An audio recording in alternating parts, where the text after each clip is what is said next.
Trump, first segment. His bigotry has been exposed in a major way. According to the biographer, Trump has extreme hatred for Black people and says the country would be better off without them. Here it is. Is Trump racist? I mean, the word racist, which now becomes in the Trump world a kind of high praise, and because it's meant to suggest the liberal overreach, and the liberals call anybody racist. Therefore, if you call him a racist, he's not a racist. Well, clearly he has some issue with Black people, what we might conventionally call racist. The world is a better place to him without Black people, or without having to be aware of Black people, without Black people somehow in what he considers a zero-sum game with white people. I mean, he has an issue there that is that certainly regards Black people as profoundly different from white people. You don't say. Put it up full mass. The most unsurprising segment on Indisputable. Let's get into the details. Michael Wolff, the president's biographer, shared about Trump's views on race during an interview with the Daily Beast podcast. Now, keep the picture up. I want to make this note for the record. He's not trying to be adversarial to Donald Trump, the person. He's trying to archive a historical narrative in a proper context. The context is simply what it is. Wolff has written 2 books on Trump: All or Nothing, How Trump Recaptured America, and Fire and Fury, Inside the Trump White House. For the latter book, published in 2018, the author said he spent 3 hours interviewing Trump. Trump claimed to have given the author 0 access to the White House. Well, somebody's lying. Quote, "I never spoke to him for the book," Trump said. "Full of lies, misrepresentations, and sources that don't exist." Interestingly, that's exactly what Michael said you would say. All right, there's more. So as a reminder, Trump established his credibility with far-right racists when he pushed the rumor that President Barack Obama was not born in the U.S. The real estate developer claimed he sent investigators to Hawaii and found President Obama's birth certificate. It was a lie, which Obama eventually released. We all remember that. Now, it's interesting. This is still part of the conversation. But yeah, so Donald Trump did not create the lie. Republicans did. Regular Republicans created the lie. Everyday people, conservatives, created the lie. They knew it was a lie. They used that lie to divide the nation. And they did it intentionally. And then when they said, you know what? It's a lie. He's actually American. Trump says, no, he's not. And all of a sudden, because Trump was willing to lie longer than any other Republican about the Black male president, he becomes the heir apparent, the champion for white bigots. 2016, when he first ran for president, Trump routinely retweeted white supremacists and neo-Nazis who endorsed him.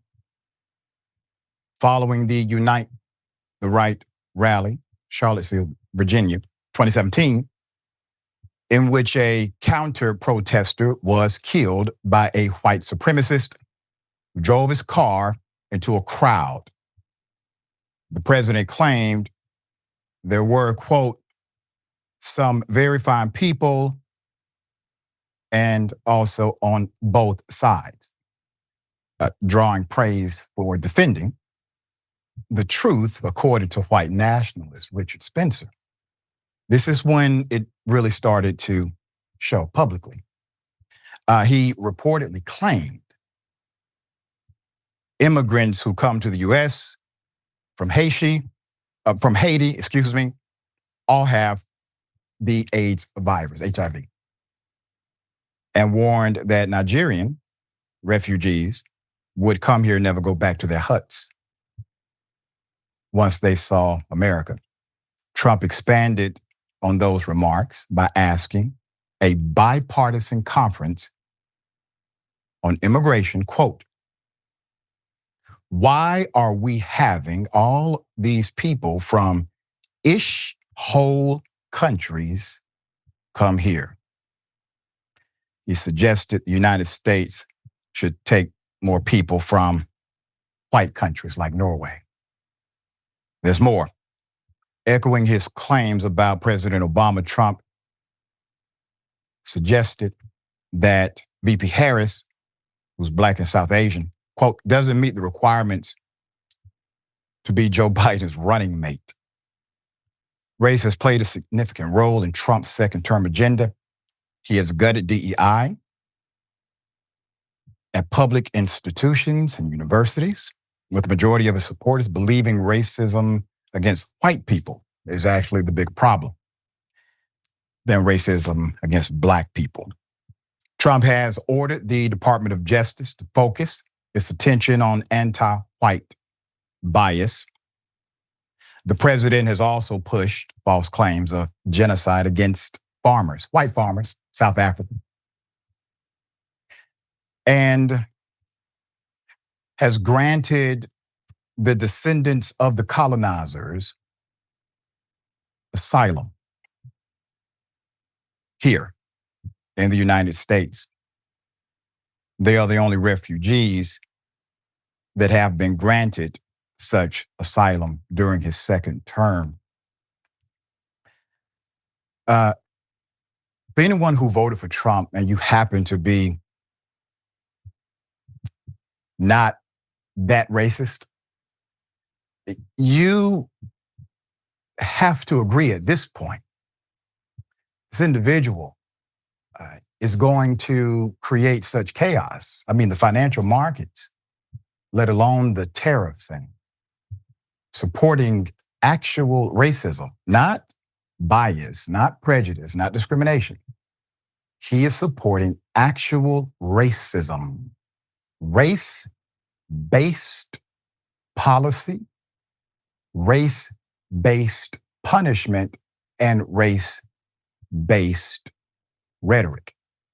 You put them together with a corrupt individual, you have a dangerous weapon. Being informed of race and society is a good thing. Being adverse to the conversation while ripping down the institutions that create equity, well, that's the evil thing.